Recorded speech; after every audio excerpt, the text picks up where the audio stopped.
It's still this morning, live on Metro Television. We are live on Metro TV, live on DSTV channel 277, live on Facebook and YouTube, Metro TV Ghana. Follow us on Instagram, Metro TV_GH. This morning, we are looking at email security. What are the threats? Why should we be bothered about our emails being threatened and all that? But then we have DK Cyber here, our resource person, to tell us more about email securities. DK, how are you doing? I'm great. Yourself? I'm also good. How was your weekend?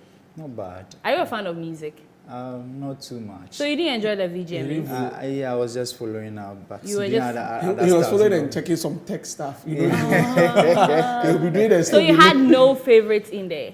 Oh, I was happy when Kiddy was taking some of that. Okay. But I was quite also not happy about Kwame Eugene not taking any.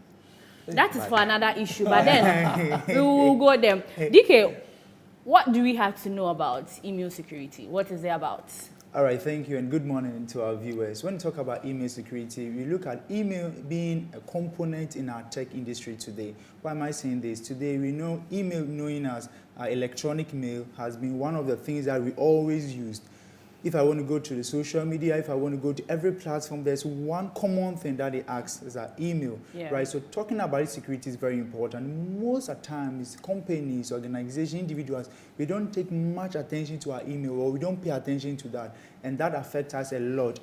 Coming up from 2014 to when it came to the COVID era, there was one malware that was really affecting us called Emotech.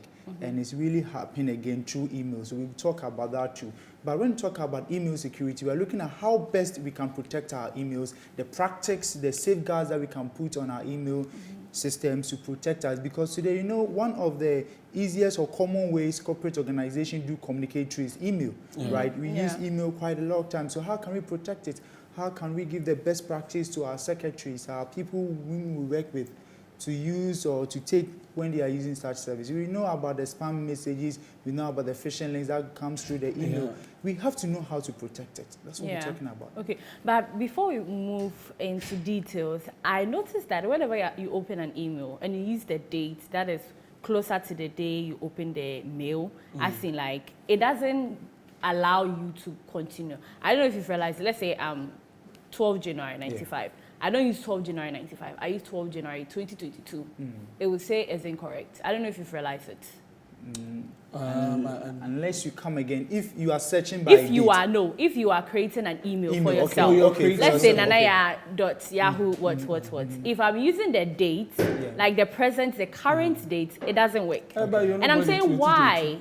No, but I mean, people can use it for companies open in that particular year. You can just so if I have a company and I'm opening a company email today, I can use 10th May 2022, but it won't allow.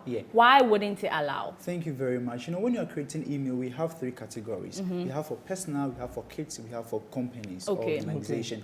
So if you're using the personal one, they have it, the age should be more than 18 years or from, let's say, 10 years and above. But if it's for kids, that one, you have a parent email attached to it. So if there's something, they can send a link to the parent email. And business, when you're creating email for your business, normally it comes through the server side. Assuming I'm creating a website for you, metrotv.com, I will have an email for your official, maybe info@metrotv.com from the server side, creating an email for you.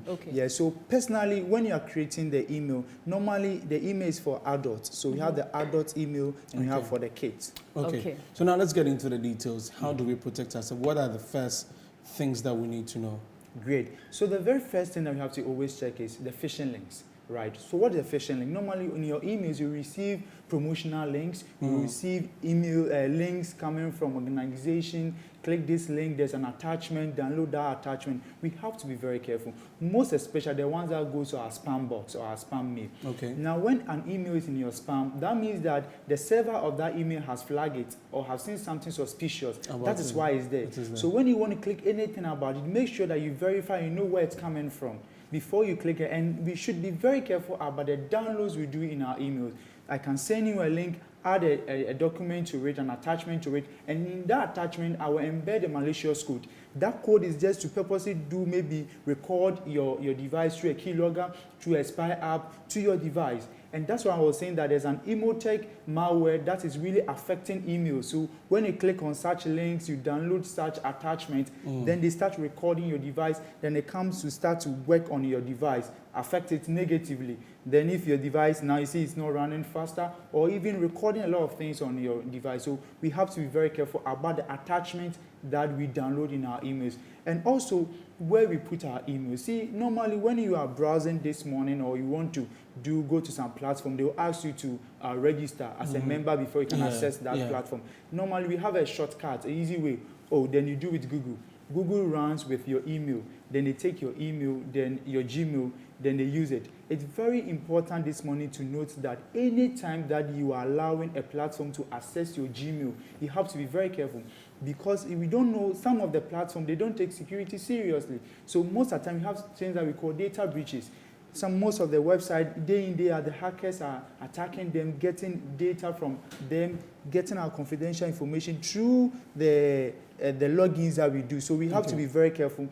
Anytime you want to log in, make sure that it's advisable that you have to have separate emails. Have one email for your social media, have one email for your business, have one email for yourself. What you used to, maybe you want to go and read a book, an article, they're asking you to register as a premium user before you can access that information. And you use your normal email to do it. Don't have only one email for everything. It's very bad practice, so we have to be very careful about that. But we have used one email for Facebook, Twitter, everything. So that means when we have a new company, we shouldn't use that one. We should create a new one. All right, so you can have one email for your social media account, and you have one email for business. So because your business life is different from your social life.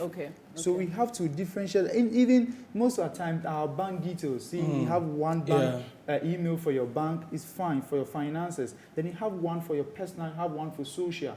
So in case you want to do anything, you know the email you're using. But hence, you can also have one master email, whereby you can keep the logins there and make sure that that email, the password is very serious or is secure. What we have talked about password security before. Make sure the password is very secure in putting in the upper letters, the lower letters, and signs to keep it strong. Okay. But that means if you are using a Google Mail, a Gmail, you can't use the same person for the Gmail.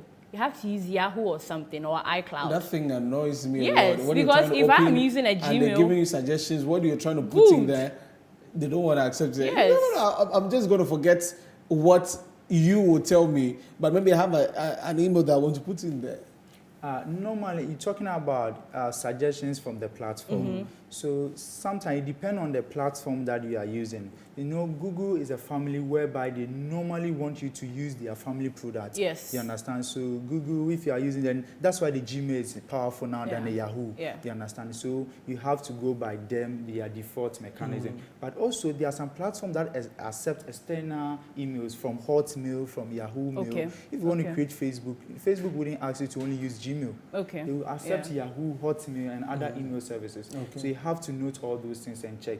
But then again, the very important thing is note about your security, your password. You have to check about the phishing links that come in, the spam messages, and know the kind of links that we click that lead to our emails. And this morning, if you want to check that if your account is being compromised, what you have to do is there's a platform that you can use to check. We call Virus Total, www.virustotal. Then you put in your email there, then the platform will run it.